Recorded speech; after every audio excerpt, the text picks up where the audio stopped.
engaged. It keeps you engaged with your clients, and systems is an awesome tool to have if you are running a business, and especially if you're a procrastinator like me, or you're a spur of the moment person like me. Spontaneous is the word.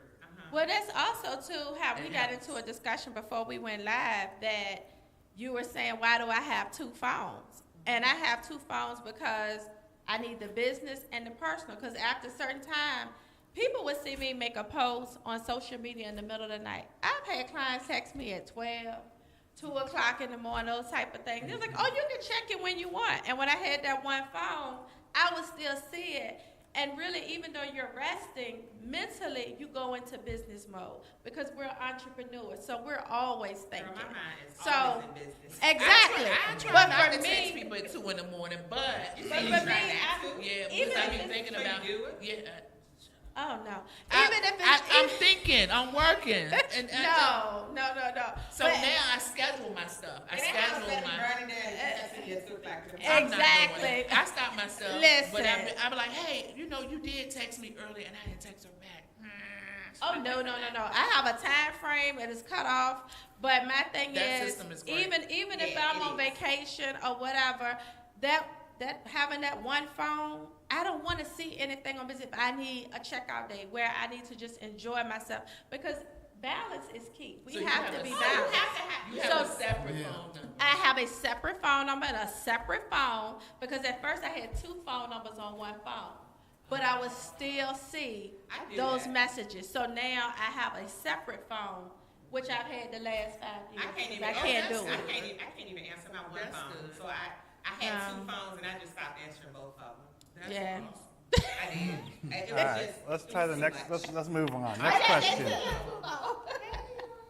So, what strategies do you use to build a loyal client base and attract new clients to the salon?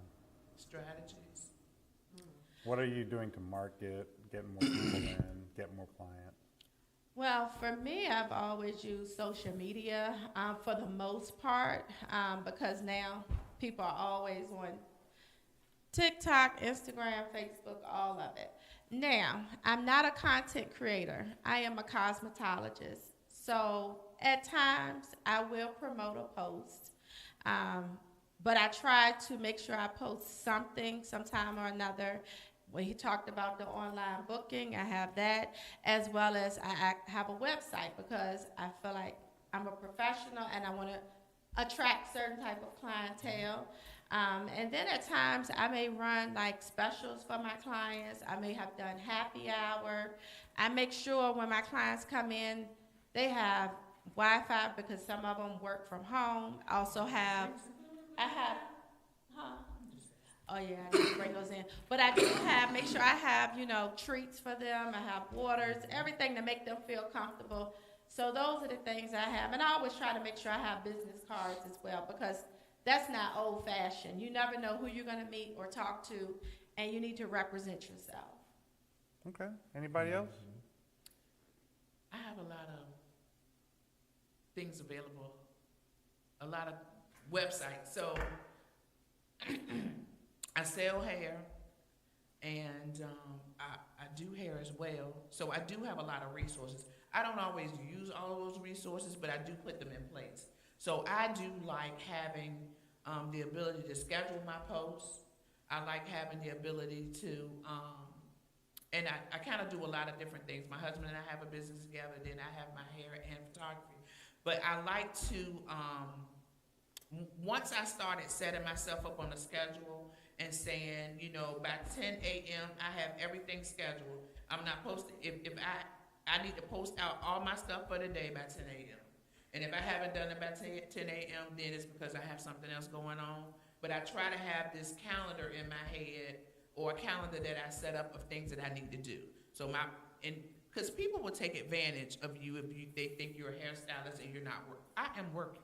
I'm working even if I am going through and rebooking people. But one of the things that I make a habit of doing is if you're in my chair, before I even think about taking your cape off, we're talking about your next appointment and maybe even your next one. So we're already booking you out at least 2 months and hey, your next couple of hairstyles. Oh, we're gonna order hair in October because you have the boulet or whatever coming up.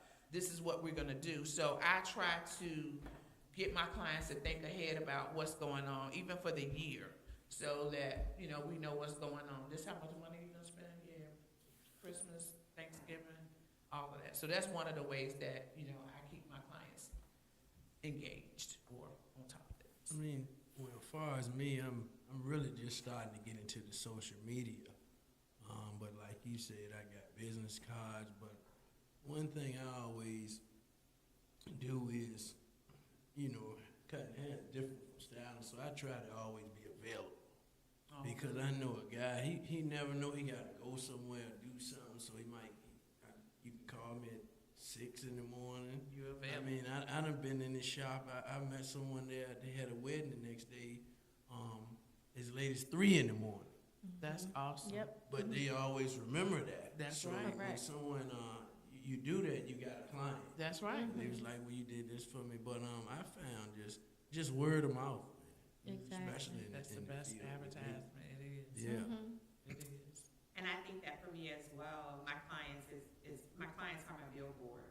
I get a lot of referrals, a whole lot of referrals, which I'm gracious, I'm thankful, and I'm truly, truly blessed for my clients. They refer a lot of people. Some people, because I have quite a few clients that deal with hair loss.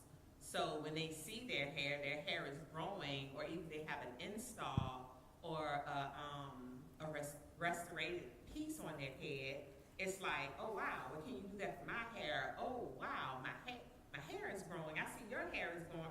One of my clients, her husband started coming because he saw how long and how much fuller her hair became. So it's like, I think that all social media, all that stuff is great. But the one thing that I have prided myself in, and I'm so gracious, I used to wonder when I first started doing hair, well, I got all these seasoned clients, but it's like my clientele was a little different. Some of these customers now, they like to tussle on social media. Yes. Yeah. That's not my target client. That's right. My client are seasoned people that get up, they career-orientated people, which I'm grateful for, but they refer their family and friends to me. Social media helps. When I do post, I get a lot of interaction with it. But as January stated, I am not a content creator. I try my best to post on a day-to-day basis, but I want to get better, and I think this is going to help me with it because I do want to start back to the basics. We as stylists and barbers, stylists, cosmetologists, nail techs, everybody, we need to get back to the basics. I think that we've forgotten about, like, greeting someone when they come in. Our first point of contact is if a client does text you. Everybody does not book their appointments through my app. That's They right. might text, they might call. Call. I need to be pleasant.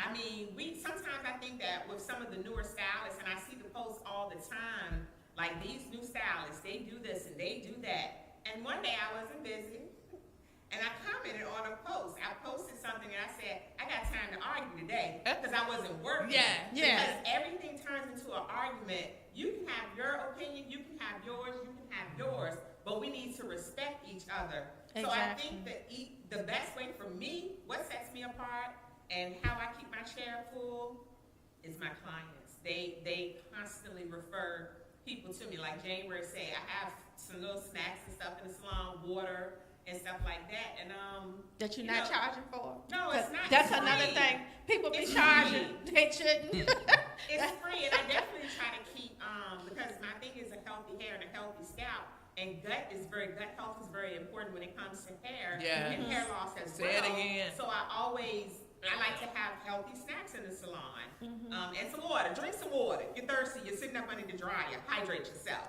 But Yeah, all of you all hit it right on the head along with what I was trying to say. It's about being customer service oriented.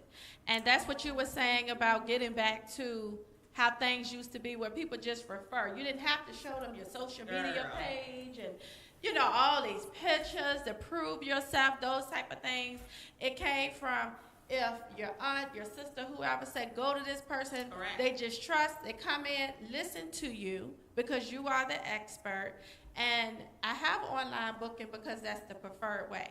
But I do have some clients that text me, and I will manually put them in because at the end of the day, like you were saying, Lucas, that people will remember what you do for them Yes.